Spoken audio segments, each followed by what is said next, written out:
Wow, talk about a grinder this week. It's been a solid week of fishing. I spent every single day this week, Monday, Tuesday, Wednesday, Thursday, Friday on Lake Minnetonka. We started the week off with a bang, the Blackfish Classic, the 4th annual Blackfish Classic there on Lake Minnetonka out of Lord Fletcher's, where 100 boats competed for $10,000 for their 5 biggest bass. We had some great fish caught, some great fish weighed in. Big congrats to Dane Volsica and PJ McDye. They got 20.54 pounds for 5 bass. Right now, I'm telling you, it's super tough to get a 4-pound average on Lake Minnetonka. And these guys did it. They were the only team that broke 20 pounds, and they took home the W, 10 grand, and won the 4th annual Blackfish Classic. Super cool. It was a struggle fest. A lot of teams got 13 pounds, 14 pounds. Couldn't even find that 3-pound average, and that's just how the lake's been fishing lately. It has not been super easy to find and catch these bigger fish. So a lot of anglers are out there hoping and praying for a 4-pounder, when usually 4-pounders aren't that difficult to find one in a hard day of fishing. But you know what? It's been weird this year. We've seen lots of warm weather. Water's low, some of the lowest water I've ever seen in my lifetime. It's changed the dynamic of these bodies of water. The weeds are different. Fish habitat is different. Fish behavior is different. Forage base is different. All that kind of stuff comes into play. And then compound on top of that, the increased amount of recreational traffic. We're seeing the largest amount of anglers, largest amount of pleasure boaters, jet skiers ever. COVID put a spike into some of that. So when you look at all these variables, you wonder why these fish are in a funk sometimes. So great way to start the week. Good job to all the teams that are out there. They did a wonderful job. It was a blast. Big shout out to the team at Blackfish Gear. We had 45 members that put this event on and worked vigorously for months to make it happen. Great job. That was a lot of fun. Went back out there on Tuesday, got to check some spots. I couldn't touch a rod on Monday. It's painful to be on a body of water like Minnetonka and not be able to even touch a fishing rod. So went back out Tuesday, got to do some fishing on my own. Got some big fish to bite. I'm going to show you a pattern that I've been using to get my bigger bites on pretty much most lakes in the area, Minnetonka especially. Caught some fish. Went back out Wednesday. Got to play around with some of the ex-athletes and current athletes in Minnesota to raise some awareness for DYRK1. It's a disease that Sid Hartman's grandson has. We raised awareness for that and did a memorial for Sid Hartman, the late Sid Hartman, world-renowned sportscaster, big influential person here in Minnesota especially.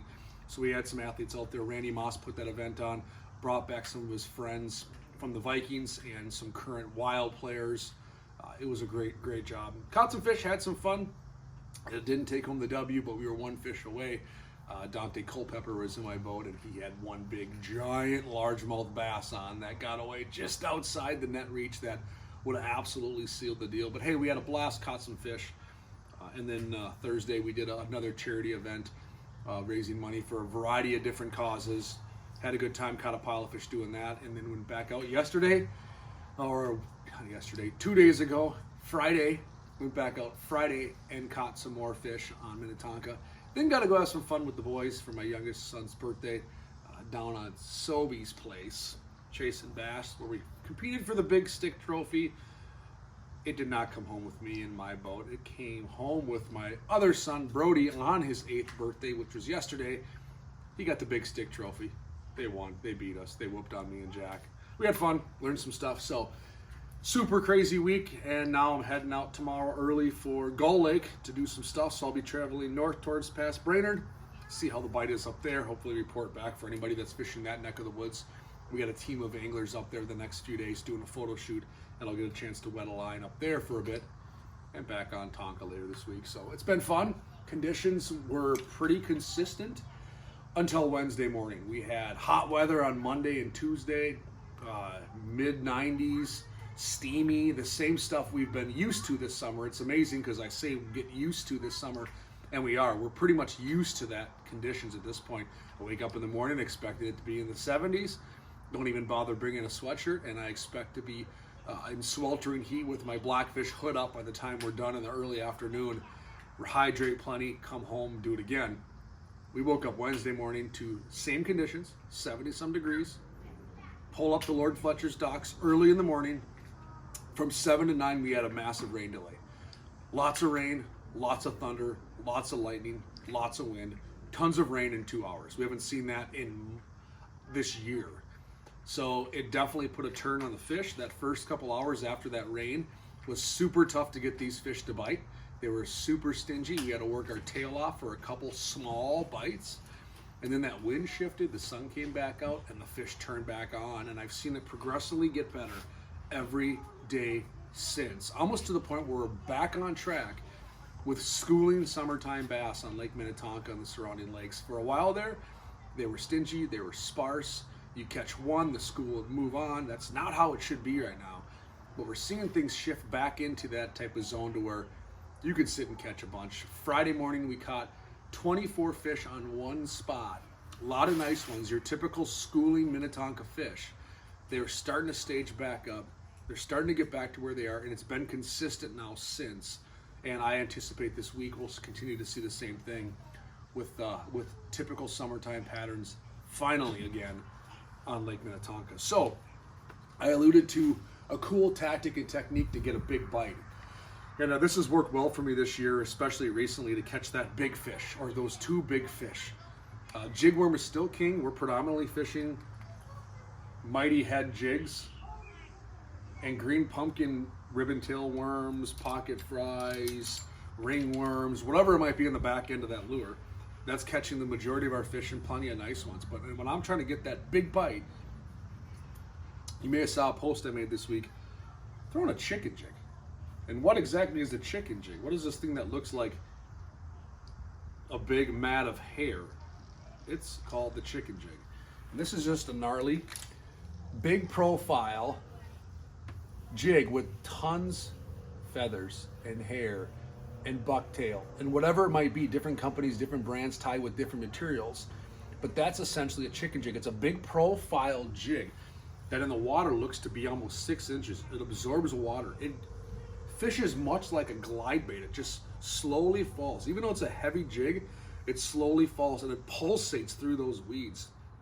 And I think it really resembles kind of a weary bluegill, something to that effect, or bait fish that might go against the grain. You got schools of fish, and then this kind of darts off or does its own thing. And I'm working it, reeling in, and just pulling it, and then letting it go down, reeling in. I'm just kind of pulling it or stroking it, just like you would a glide bait. And that big chicken jig, this is a 1/2 ounce chicken jig, 5/8 ounce chicken jig, 3/4 ounce chicken jig. Those are the three predominant sizes. This is a 5/8 right here. And I can throw this thing a long ways. I'm using a 7.6 rod here with this. I'm using 17-pound fluorocarbon on this. And I'm using a reel that I can bomb cast this thing a long ways. And sometimes you get these fish 10 feet below the water column and 25, 30 feet of water because they're targeting these schooling bluegills and sunfish. And sometimes you get it down on the tips of the coontail, down there in 20 some feet of water, right on the tips, and pulling it and floating it over the top of those weeds and gliding it through. But you've heard the term chicken jig, you've seen anglers talk about it. That's what it is. It definitely takes some confidence. If you've never used it, don't go out there and expect that you're just gonna pound fish on it. I've thrown the chicken jig 1,000 times this week, and I've caught probably 6 or 8 fish on it. However, 5 or 6 of those fish are 3.5 to 4.5, 5-pound type class fish. So it usually generally gets us our bigger bite. And it's a fun bait to fish. So I encourage you, if you're at a store like Thorne Brothers or whatever, and you see a chicken jig, grab 1 or 2, play with it, try it out, build some confidence with it, because it took me a while to build confidence with a lure like this. But once I did, I now know that if I'm gonna get a big one to bite, that's a good way to do it. And a lot of times what I'll do on a guide trip is I'll have my clients jigworm fishing. They're just pounding on them, hopefully, catching fish. And I'm just fan casting a chicken jig out in deep water, either looking for a school, trying to get a big bite, doing something different, offering up a different approach.